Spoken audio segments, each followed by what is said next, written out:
একজন যুবক সঞ্জয় হালদার এবং ক্রীড়া সংগঠন কল্যাণ চৌধুরীকে রেখে অনেকগুলো তথ্য আপনাদের সামনে তুলে ধরেছিলাম এবং আমরা দেখিয়েছিলাম কিভাবে ব্রোকার শতদ্রুকে স্কেপগেট করে এই ঘটনা থেকে রাজ্য সরকার, রাজ্যের পুলিশ, বিধাননগর পুলিশ এবং দুর্নীতিকে আড়াল করার ব্যবস্থা হচ্ছে। এফআইআর এর ত্রুটি ছত্রে ছত্রে আমি সেদিন আপনাদের সামনে তুলে ধরেছি এবং আপনারা নিজেরা জানেন সোমবার দিন কলকাতা হাইকোর্ট খোলার পরে প্রধান বিচারপতির কাছে আমি একটি জনস্বার্থের মামলা করেছি, আরো দু একটি সংগঠন ব্যক্তি তারাও জনস্বার্থের মামলা করেছেন এবং সেই মামলার মূল বিষয় ছিল যে রাজ্যের ক্রীড়া এবং দমকল মন্ত্রী এদের বিরুদ্ধে ব্যবস্থা নেওয়া, যে যুবকদের এত মূল্যবান অর্থ দিয়ে টিকিট কাটতে হলো, তারা প্রতারিত হলেন, তাদের অর্থ ফেরত দেওয়া এবং মাননীয় মুখ্যমন্ত্রী যে কমিটি করেছেন, যে কমিটিকে আমরা ওনার পাড়ার কমিটি বলে মনে করি, সেই কমিটির পরিবর্তে নিরপেক্ষ কমিটি তৈরি করা কোর্টের মনিটরিং এ, এটা আমরা দাবি করেছিলাম। এবং কালকে লিভ গ্র্যান্ট করার পরে লিস্টে না আসার জন্য আজকে আমার পক্ষ থেকে আমার লয়ার মাননীয় বিল্লদল ভট্টাচার্য মহামান্য প্রধান বিচারপতি অ্যাক্টিং চিফ জাস্টিসের দৃষ্টি আকর্ষণ করেন। তিনি বৃহস্পতিবার মামলাটি রাখার জন্য নির্দেশ দেন। তারপরে অবসরপ্রাপ্ত বিচারপতি অসীম রায়ের নেতৃত্বে মমতা ব্যানার্জি যে কমিটি করেছিলেন, সেই কমিটি একটি রিপোর্ট আমরা বিশ্বস্ত সূত্রে জানতে পারি, তারা একটি রিপোর্ট রাজ্য সরকারকে জমা দেয় এবং বলে সিট গঠনের সুপারিশ করার জন্য। সিট গঠনের ক্ষেত্রে পীযূষ পান্ডে সহ 4 জন পুলিশ অফিসারকে দিয়ে একটি সিটের ফরমেশনের অর্ডার কপি সংবাদ মাধ্যমে নবান্ন থেকেই দেওয়া হয়। যে পুলিশ নিয়ন্ত্রণ করতে ব্যর্থ হয়েছে, সেই পশ্চিমবঙ্গ পুলিশের প্রতি কারো রাস্তা নেই। কারণ শতদ্রুর সঙ্গে যদি মনোজ বার্মার ছবি প্রকাশ পায়, শতদ্রুর সঙ্গে যদি মুখ্যমন্ত্রীর ছবি প্রকাশ পায়, তার মাথায় যদি এত বড় বড় প্রভাবশালীদের আশীর্বাদ এবং হাত থাকে, সেক্ষেত্রে এই রাজ্য সরকারের মনোনীত 4 জন আইপিএস এর নেতৃত্বে যে সিট, তারা কখনোই নিরপেক্ষ তদন্ত করতে পারেন না। প্রথমত, ব্রোকার শতদ্রু এই ইভেন্টটা অন্যজনের করার কথা ছিল, কিন্তু তৃণমূল বা তার মন্ত্রীরা সব জায়গায় টাকা চায় এবং নিজেদের মাতব্বরি ফলাতে চায়। নিজের পরিবার পরিজন, আত্মীয় স্বজন, বন্ধু বান্ধবীদের দিয়ে সেলফি তুলিয়ে তারা মাতব্বরি করাতে চায়। আর মমতা ব্যানার্জি সামনে নির্বাচন, তলানিতে চলে যাওয়া জনপ্রিয়তা, তার সরকারের যে নৌকাতে ফুটো হয়েছে, জল ঢুকছে, তিনি বুঝেছেন যে নৌকাটা উল্টাবে। তাই তিনি তার যে স্লোগান, অর্থাৎ যে স্লোগান দিয়ে 57 জন বিজেপি কর্মীকে খুন করা হয়েছে 2021-এ, 1 লক্ষ বিজেপি কর্মী মূলত হিন্দু বা তফসিলিদেরকে ঘরছাড়া করে দেওয়া হয়েছে, 12,000 দোকান লুট অথবা বাড়ি পোড়ানো হয়েছে, সেই খেলা হবে স্লোগান, যে স্লোগান শুনলে গাঁগঞ্জের লোক আতঙ্কে শিউরে উঠে 2021-এর পলিটিক্যাল ভায়োলেন্সের স্মৃতিকে সামনে রেখে।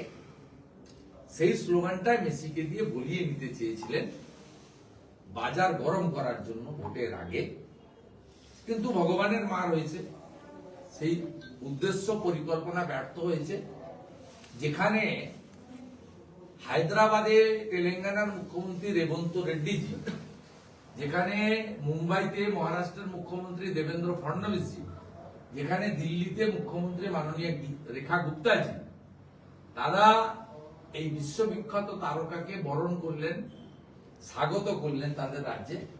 সেখানে আমাদের এই রাজ্যের সর্বশক্তিমান বলে জাহির করা মুখ্যমন্ত্রী একাই নাকি হিলিয়ে দেবে ভারতবর্ষকে, গুজরাটও দখল করে নেবে, হিলিয়ে দেব, কয়েকদিন আগে বলেছে।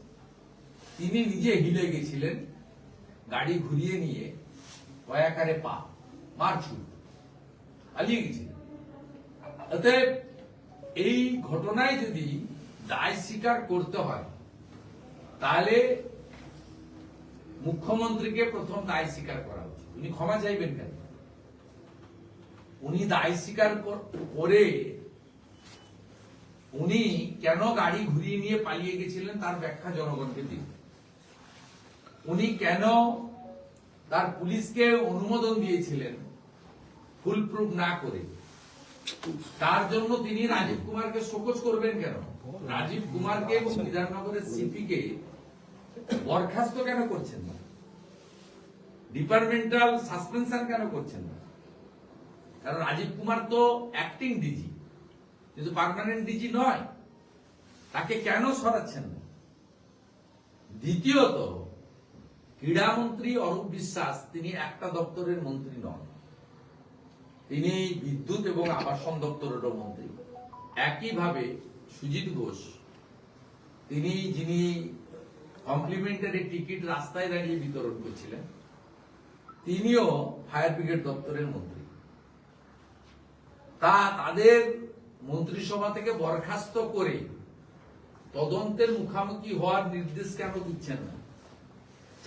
তিনটে দপ্তরের একটা দপ্তর যেখানে আগামী 2.5 মাসের মধ্যে মন্ত্রী লেখা যাবে না, নীলবাতি লালবাতি লাগানো যাবে না, মাত্র 2.5 মাস বাকি আছে মডেল কোড অফ কন্ডাক্ট চালু হতে। সেই সময়ে জনগণকে, মিডিয়াকে ধাপ্পা দেওয়ার জন্য এবং বিরোধীদের মুখ বন্ধ করার জন্য এই যে মুখপাত্রের পোস্ট এবং ডিলিট, পোস্ট হয়েছে আবার ডিলিট হয়েছে, এই নাটক ড্রামাবাজি কেন? মমতা বন্দ্যোপাধ্যায় সব সময় নিজে ভালো অন্যরা খারাপ এই কথা বলেন, আবার ভোটের সময় বলেন 294টাতে আমি প্রার্থী। একাধিক উদাহরণ রয়েছে। সারদার মেইন বেনিফিশিয়ারি ছিলেন মমতা ব্যানার্জি, সুদীপ্ত সেনকে জেলে পুরেছিলেন, রাজীব কুমারকে দিয়ে তথ্য প্রমাণ লোপাট করেছিলেন, অন্যের ঘাড়ে বন্দুক রেখে নিজে বেঁচেছেন। একইভাবে আরজি করের ঘটনায় সঞ্জয়কে জেলে পাঠিয়েছেন, সন্দীপ ঘোষ বিনীত গোয়েলদের আড়াল করেছেন। একইভাবে কেষ্টমণ্ডলের মাথায় অক্সিজেন কম যায়, ওর পিছনে লেগে আছে ছেলেটার পিছনে, আপনিই বলেছিলেন। আবার গ্রেপ্তার হওয়ার পরে হাত তুলে দিয়েছিলেন। আবার জামিনে মুক্ত পাওয়ার পরে বোলপুরের আইসির মাকে, স্ত্রীকে ধর্ষণ করবে বলার পরেও তাকে পুরস্কার দিয়েছেন। ঠিক একইভাবে শাহজাহানের ক্ষেত্রে বিধানসভায় দাঁড়িয়ে বলেছেন যে ভোটের সময় শাহজাহানকে এরা আটকে রাখতে চায়। সেই শাহজাহানের কীর্তিকলাপ ক্রমশ মানুষ দেখতে পাচ্ছে। জ্যোতিপ্রিয় মল্লিকের ক্ষেত্রেও বলেছিলেন বালুকে ফাঁসানো হচ্ছে। 14 বেহালাতে দাঁড়িয়ে বলেছিলেন যে পার্থ এত টাকা রেখেছে, চুরি করেছে আমি জানতাম না। আপনি বলেছেন। অর্থাৎ আপনি বরাবরই অন্যের ঘাড়ে বন্দুক রাখেন এবং নিজেকে সরিয়ে রাখেন, এবং আমরা আপনার এই সিদ্ধান্তের উপরে নির্ভর করি না, সমর্থন করি না। পশ্চিমবাংলার মানুষ আপনার অপসারণ চায়, অরূপ সুজিতের গ্রেপ্তার চায়, এবং পশ্চিমবাংলার মানুষ মহামান্য অ্যাক্টিং চিফ জাস্টিসের নেতৃত্বে হাইকোর্টের হস্তক্ষেপ চায়। আগামী বৃহস্পতিবার হাইকোর্ট এই মামলা রেখেছে। বিভিন্ন ইস্যুতে পশ্চিমবাংলায় দুর্নীতি, স্বেচ্ছাচারিতা, অনিয়ম বেনিয়ম ইত্যাদির ক্ষেত্রে হায়ার জুডিশিয়ারি ত্রাতার ভূমিকা নিয়েছেন। এক্ষেত্রেও মানুষ দেখতে চায়, জানতে চায়, তারা অপেক্ষা করতে চায় যে আগামী বৃহস্পতিবার অ্যাক্টিং চিফ জাস্টিসের বেঞ্চ যেহেতু লিস্টেড করেছেন এই মামলায়, তারা কি সিদ্ধান্ত গ্রহণ করেন। আমরা অসীম রায়ের নেতৃত্বে তৈরি হওয়া মমতা ব্যানার্জির মন গড়া কমিটি মানি না, তার সিট গঠনের সুপারিশ মানি না। পীযূষ পান্ডে সহ 4 আইপিএস অফিসার, যারা মূলত মমতা ব্যানার্জির দাবেদারি করা আইপিএস অফিসার, বিভিন্ন ইস্যুতে মমতা ব্যানার্জির হয়ে প্রেস কনফারেন্স করা থেকে অনিয়ম বেনিয়ম করা, এই লোকেদের দ্বারা, মমতার স্থাবকদের দ্বারা কোনো সিট নিরপেক্ষ তদন্ত করতে পারে না এবং অবিলম্বে চিটেড যুব সমাজের অর্থ যে কদিন গেল সুদ সহ, এই 4-5 দিনের সুদ সহ ফেরতের দাবি বিরোধী দল নেতা করছে। কোন প্রশ্ন আছে? বলছি দাদা, যেখানে আপনি যাবেন একটু পরে মিটিং এ, সেখানে অবৈধ বালির বিরুদ্ধে আন্দোলন করেছিলেন অগ্নিমিত্রা পাল এবং তাকে তারপর সেখানে ঢুকতে দেওয়া হয়নি, তাকে আটকে দেওয়া হয়েছে এবং ব্যাপক অবস্থা সৃষ্টি হয়েছে। সেটা নিয়ে কে করেছে আপনি জানেন? বলাই পাঁজা, এখানকার নগরিয়াস বালি মাফিয়া। ঠিক আছে, মলয় পাঁজা আরেক মলয়ের ছাতা। সবাই মুখ্যমন্ত্রী ভবানীপুরে তার বুথে নাম 127 জনের নাম বাদ গেছে, আর আপনার একটা বুথে 11 জনের নাম বাদ গেছে। যে বুথে উনি ভোট দেন সেই বুথে উনার 127 জন নাম বাদ গেছে। এটা খুব বড় সংখ্যা। একটা বুথে 800 থেকে 1200 ভোটার থাকে, সেক্ষেত্রে 127টি নাম বাদ যাওয়া মানে শতকরা 10%-রও বেশি নাম, খুব বড় সংখ্যা। এবং উনি যে ভুয়া ভোট নিয়েই ওখানে যেতেন, এ তো প্রমাণ হয়েছে, 46,000 নাম বাদ গেছে। আর একটা বুথে 8-10 জন স্বাভাবিক, বিবাহ হয়ে কোনো বোন অন্য জায়গায় চলে গেছেন, শিফটেড, ইতিমধ্যে কেউ মারা গেছেন অসুস্থ হয়ে, অ্যাক্সিডেন্ট হয়ে, স্বাভাবিক। অতএব স্পষ্টভাবে প্রমাণ হচ্ছে মূল যে ভোটার বাদ গেছে প্রায় 46,000, মুখ্যমন্ত্রীর বুথে 127 জন বাদ দেওয়ার মধ্য দিয়ে প্রমাণ হয়েছে কলকাতাতে যে তৃণমূলের সাফল্য, এর পিছনে ভুয়া ভোটারদের একটা বড় অবদান আছে। 24 পরগনাতে তো বাদ গেছে প্রায় 8 লাখ করে, দুটো 24 পরগনাতে।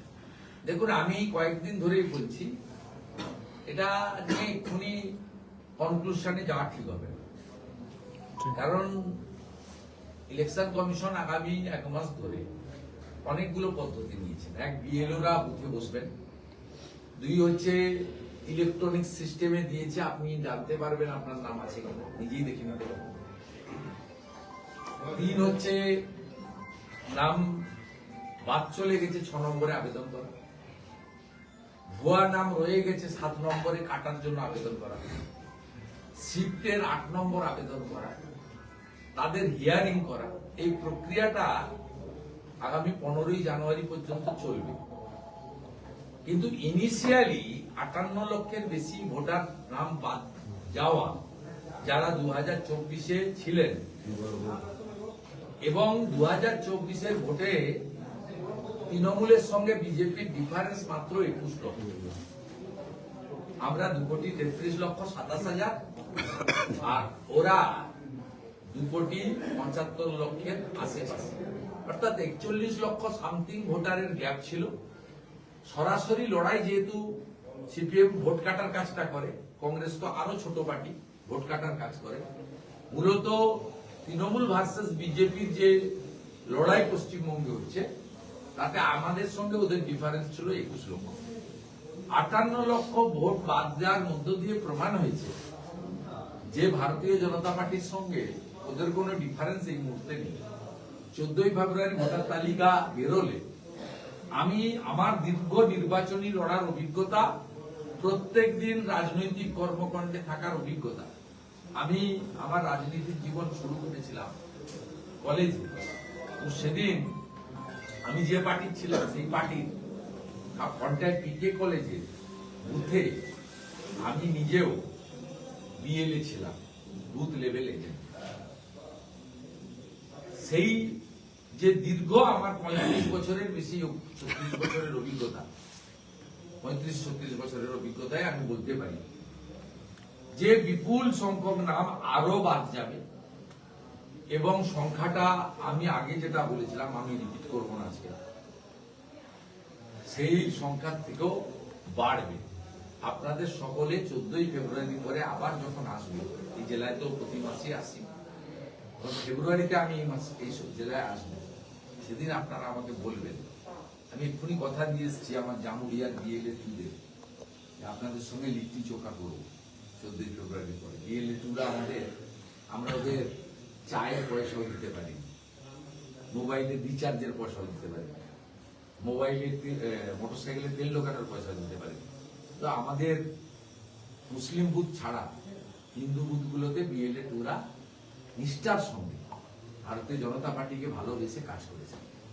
অর্থাৎ সেই দিনই প্রমাণ হবে যে বিরোধী দলনেতা শুধু বাজার গরম করার জন্য সংখ্যা বলেন না, তার দীর্ঘ রাজনৈতিক অভিজ্ঞতার মধ্য দিয়ে ভোটে লড়ার অভিজ্ঞতা দিতে বলেন, সেদিনই প্রমাণ হবে।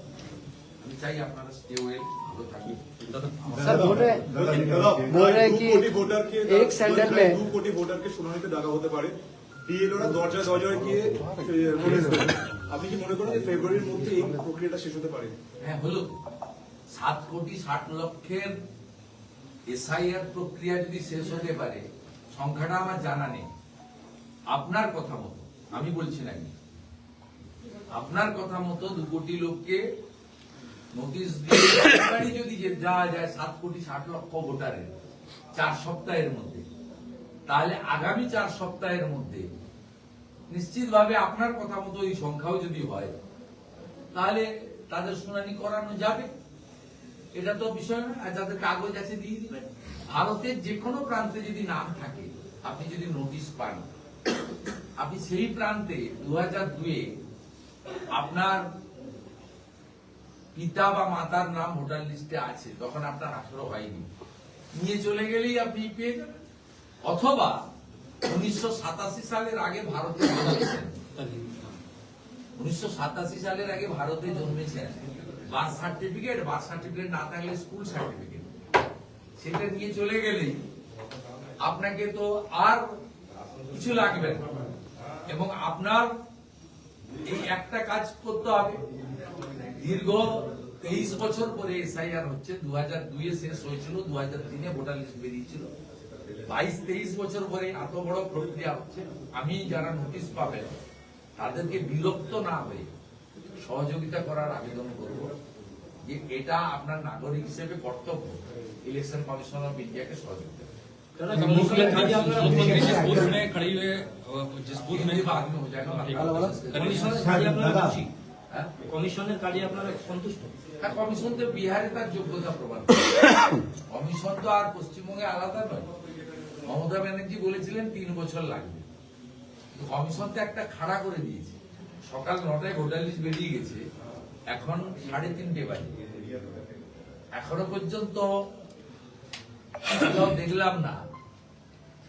গেল রব তুলেছে। মমতা ব্যানার্জির এগুলো যে গ্যাস ছিল, মিথ্যা কথা ছিল, গাল গল্প ছিল, কিন্তু ইতিমধ্যে কয়েক ঘন্টার মধ্যে প্রমাণ হয়েছে। তাহলে আপনাদেরকে বলা হচ্ছে জ্ঞানেশ কুমারকে দিল্লিতে বসে থাকলে হবে না, এখানে এসে মাটিতে নেমে কাজ করতে হবে। এটা আমাদের রাজ্য সভাপতি আগে বলেছিলেন, তিনি সঠিকভাবে বলেছেন। এখানে বিএলও আক্রান্ত হচ্ছে, বিএলএ2 আক্রান্ত হচ্ছে, মনোজ আগরওয়াল যে সিও অফিস ঘেরাও হচ্ছে, অবজারভার মুরুগন সাহেবকে হেনস্থা করা হয়েছে। সেই জন্য বাংলার পরিপ্রেক্ষিতে খুব সিনিয়র পলিটিশিয়ান, এই রাজ্যে দীর্ঘদিন ধরে রাজনীতি করছেন, শ্রমিক ভট্টাচার্য, তিনি পশ্চিমবাংলার অবস্থার পরিপ্রেক্ষিতে বলেছিলেন এটা কোনো অসম্মানজনক চ্যালেঞ্জিং কথা। তিনি বলেছিলেন আপনিও সেখানে এসে গ্রাউন্ড রিয়েলিটি দেখুন। এটা তো আমাদেরও কথা। তিনি যা বলেছেন তো গ্রাউন্ড রিয়েলিটি, বাস্তব পরিস্থিতির উপর দাঁড়িয়ে বলেছেন। আমি হোলহার্টেডলি সাপোর্ট করি। ক্রীড়ামন্ত্রীর পদ থেকে অব্যাহতি চেয়েছিলেন অরূপ বিশ্বাস, এবং লাস্ট যেটা খবর পাওয়া যাচ্ছে যে মুখ্যমন্ত্রী তার এই ইচ্ছা প্রকাশকে সম্মান জানিয়ে পদত্যাগ গ্রহণ করেছেন। কি বলবেন? রাজ্যপালের কাছে সুপারিশ করেছেন। ইচ্ছা প্রকাশ যে গ্রহণ করেছেন, কে কোথায় বলবেন? মুখ্যমন্ত্রী কে করেছেন উনি? মুখ্যমন্ত্রী করেছেন, যিনি করেছিলেন তিনি আবার ডিলিট করেছেন পোস্ট। আপনি লেটেস্ট কিছু করেছেন? হ্যাঁ, এইমাত্র আমাকে তা যদি আমাদের বক্তব্য হচ্ছে তিনি মন্ত্রিসভায় থাকবেন কেন? তাহলে তো তদন্তে প্রভাব খাটাবে। আমি ক্রীড়া দপ্তরটা জনরোষ, জনমত, ইয়াং জেনারেশন ক্ষিপ্ত, সামনে ভোট, 2.5 মাস পরে এমসিসি, মন্ত্রী আর লিখতে পারবে না, নির্বাচন বিধি। এই আইওয়াসটা কেন? আমি চাইবো মন্ত্রিসভা থেকে ওনাকে অব্যাহতি দিন। বরখাস্ত করবেন না, নিজের দলের লোক পদত্যাগ করিয়ে সব দপ্তর থেকে অব্যাহতি নিন, যাতে নিরপেক্ষ তদন্ত। আমরা এটাতে সন্তুষ্ট হই। দাদা, যাদবপুর কাণ্ডে ডিজিপি রাজীব কুমার, বিধাননগরের সিপি কে শোকজ এবং ডিসিপি অনিশ কোন যাদবপুর কাণ্ডে? যাদবপুর যুব ভারতী কাণ্ডে অনিশ সরকারকে সাসপেন্ড, কি বলবেন এটা? ডিজিপি কে শোকজ এবং ডিসিপি অনিশ সরকারকে সাসপেন্ড। এদের সাসপেন্ডের কথা বলবেন? এই কমপ্লিটলি পাবলিক পারসেপশনকে ঘোরানোর জন্য করছে। আর এই যে পিল অ্যাকসেপ্ট হয়েছে, বৃহস্পতিবার দিন মামলা আছে, কোর্টে দাঁড়িয়ে বলবে মহামান্য হুজুর সব অ্যাকশন টেকেন, আপনি আর হস্তক্ষেপ করবেন। এগুলো সব লোক বুঝতে পারছে। 20 টাকা জলের বোতল 200 টাকা এলো কি? 10 টাকার চিপস 100 টাকা হলো কি? 25 টাকার কাটা ফলের প্লেট 250 টাকায় বিক্রি করলো কি? এই ভিতরে ঢুকলো কারা? শতদ্রুর লোকেরা কালকে তার লোকেরা বলেছে, আমি খুব দায়িত্ব নিয়ে বলছি, যে অরূপ বিশ্বাস 22,000 টিকিট নিয়েছে ওর কাছ থেকে। 22,000 টিকিট তৃণমূলকে দিতে হয়েছে থ্রু অরূপ বিশ্বাস। এই টিকিট শুধু বিতরণ যে হয়েছে নয়, বিক্রি হয়েছে। এটা কয়েকশো কোটি টাকার স্ক্যাম। और विश्वास কত কোটি টাকা আমি বলবো না। এই মানি ট্রেল হয়েছে, এর ইনভেস্টিগেশন কেন হবে না? এটা তো করাপশন হলো, শুধু চিটিংবাজি বা মিসম্যানেজমেন্ট নয়, it's a huge corruption, another corruption. Recruitment স্ক্যামের মতো, পোল স্ক্যামের মতো, ক্যাটল স্ক্যামের মতো, ইটস এ মানে স্ক্যাম, একটা বিগ স্ক্যাম। আপনি কি ইডিসিবিআই দাবি করছেন? না না, মানি লন্ডারিং এ কে আছে, কাজ করবে, সে তো আপনার দেশের আইন বলে দিয়েছে। পিএমএলএ আইনে কে ইনভেস্টিগেশন করবে, সে তো আপনাকে বলে দিয়েছে। আপনি যে এফআইআরটা করেছেন, ইফেক্টিভ এফআইআর করিয়েছেন 12 নম্বর এন্ট্রি গেটে থাকা অফিসারকে দিয়ে। ইনসিডেন্ট হ্যাপেন গেট এন্ট্রি নম্বর 7। এফআইআরে লেখা আছে টাইম অফ অকারেন্স 12:30 থেকে 4টা। মূল ঘটনা ঘটেছে 11:30 to 1। থার্ড ল্যাকুনা, আপনি শতদ্রুকে সিঙ্গেল অ্যাকিউজ করেছেন এবং সিআরপিএফ কে অ্যাকিউজ করেছেন যে তারাই মিসম্যানেজমেন্ট ধাক্কা কি করে গন্ডগোল করেছে। অ্যাঙ্গেল তো political angle. 2:49 Javed Shamim ADG এলো, তিনি বলেছেন শতদ্রু অ্যারেস্টেড। এফআইআর এর টাইম হচ্ছে 6:45 সন্ধ্যা। আপনি এফআইআর করার আগে অ্যারেস্ট করেছেন? দেখুন, আমি তো সামনে কাগজ রাখিনি। আমি যা আপনাদেরকে বলছি, আমি লয়ার স্টুডেন্ট নই, আমি অ্যাকাউন্টেন্সি। আমি আপনাকে যা বলছি, আমি তো এফআইআর দেখে স্টাডি করে বলছি। এরপরেও আপনি বলবেন মমতা ব্যানার্জির কাছ থেকে, রাজীব কুমারের কাছ থেকে আপনি বিচার পাবেন। এবং এফআইআর এর কোথাও ফিনান্সিয়াল ফ্রড লেখা নেই। আমি বলছি ফিনান্সিয়াল ফ্রড। 22,000 টাকা, 22,000 টিকিট শতদ্রুকে দিতে হয়েছে অরূপ বিশ্বাসের মাধ্যমে তৃণমূল। মমতা ব্যানার্জির বাড়িতে কত টিকিট গেছে, তার অফিস থেকে, পার্সোনাল অফিস থেকে কত টিকিট ডিস্ট্রিবিউশন হয়েছে। তৃণমূলের সেকেন্ড, থার্ড, ফোর্থ যারা পাওয়ার হোল্ডার, তারা কত টিকিট ডিস্ট্রিবিউশন করেছেন। কাউন্সিলররা কত টিকিট কলকাতা কর্পোরেশনের বিতরণ করেছেন। সুজিত বোস রাস্তায় দাঁড়িয়ে দাঁড়িয়ে হরিলুটের বাতাসার মতো টিকিট কি করে বিক্রি করেছেন, এবং কত টিকিট কমপ্লিমেন্ট গেছে, কত টিকিট বিক্রি করা হয়েছে ব্ল্যাকে। 5,000 একটা, 15,000, 15,000 একটা, 45,000। আর সেলফি সিঙ্গেল এবং ডাবল এবং উইথ ফ্যামিলি তোলার জন্য যে ক্রোডস অফ মানি তোলা হয়েছে, 20 টাকার জলের বোতল 200 টাকা করে বেচা হয়েছে, এর তদন্ত কে করবে? চোর ধরো, জেল করো। ঘটনার পরে দিস ইজ আওয়ার ডিমান্ড। চোর ধরো, জেল করো। ঘটনার পরে যে সমস্ত পদক্ষেপ গ্রহণ করা হলো সেটাকে কি আপনি রাজধর্ম পালন বা না, না। নাকি ভোটের আগে ভোট ধর্ম একটা পালন। ইমেজ ভোট বাঁচানো ধর্ম লড়াই? পালন। কলকাতা হাইকোর্টের উচ্চ আদালতকে তাদেরকে ধোঁকা দেওয়ার চেষ্টা, সাথে সাথে ইয়াং জেনারেশনের মধ্যে যে ক্ষিপ্ততা সেটাকে প্যাসিফাই করে এবং হয়তো ওয়ান ফাইন মর্নিং বলে টাকা ফেরত করছি, কারণ অনেক জায়গায় টাকা ফেরত করে, কিন্তু টাকা ফেরত করানোর ক্ষেত্রে টাকা চিটারদের কাছ থেকে আদায় করে কেন ফেরত হবে? অরূপ, সুজিত এবং শতদ্রুর কাছ থেকে কেন টাকা আদায় করা? এটা আমাদের বক্তব্য। আপনি ট্যাক্সের টাকা এক্ষুনি কালকে বলবেন যে আমি পশ্চিমবঙ্গ সরকারের এক্সচেকার থেকে 50 কোটি টাকা দিয়ে দিচ্ছি, যারা টিকিট চিট হয়েছে তাদের দিয়ে দিন। এটা কেন দিবেন? এই 50 কোটি টাকা তো আমরা হসপিটালে স্ক্যান মেশিন, এমআরআই মেশিন, ভালো ওষুধ দেওয়ার জন্য দাবি করব। এই টাকা কেন দিবেন? কেন টাকা আদায় করা হবে না চোরেদের কাছ থেকে?